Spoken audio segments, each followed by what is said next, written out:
Hi. Um, this is a little bit of a reference to the Milne model of the universe. Um, First of all, I think a lot of people look at cosmology and get really excited about the number of options that they have. There's several different theories around, and most of them are really hard to understand. And there's so many possibilities. Um,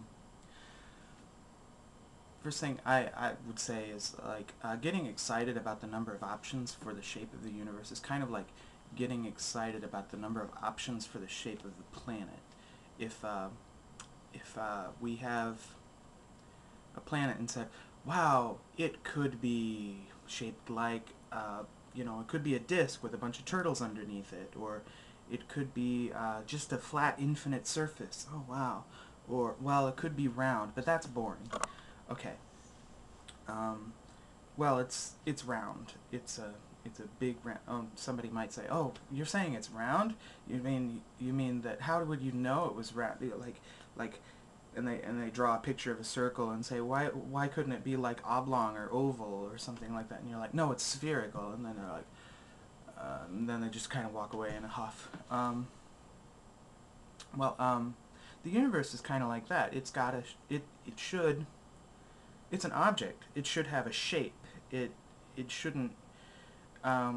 We've looked with the Hubble Deep Field uh, far into the depths of space, and it should have one or another kind of shape.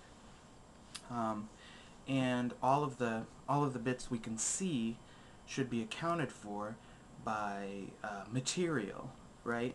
Um, I mean, everything else that we can see is accounted for by a material, except for one. There's one thing in the universe called the cosmic microwave background radiation. You can look this up under COBE, or the Kobe mapping of it, and I think there was another one done more recently. But the main the main idea that they have here is that the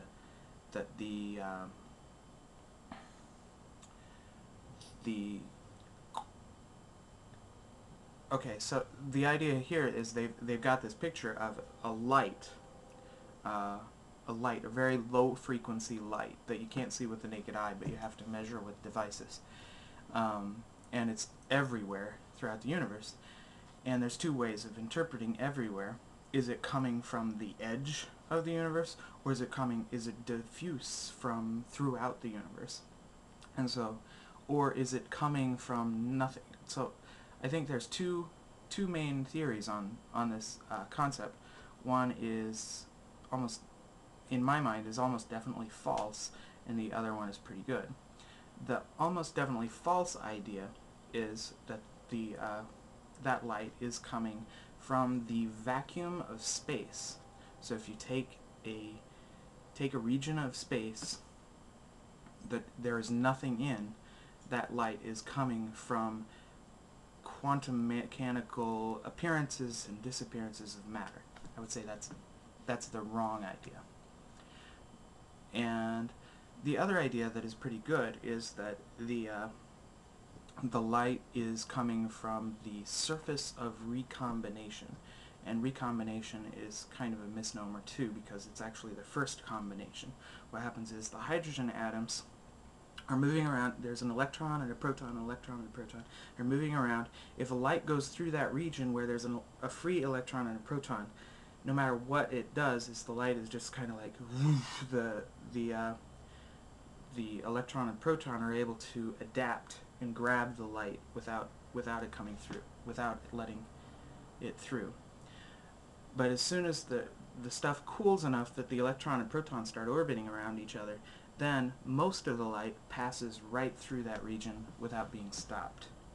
So, the cosmic background radiation is coming from this giant wall of hydrogen gas that has just appeared for the first time and is letting light through for the first time.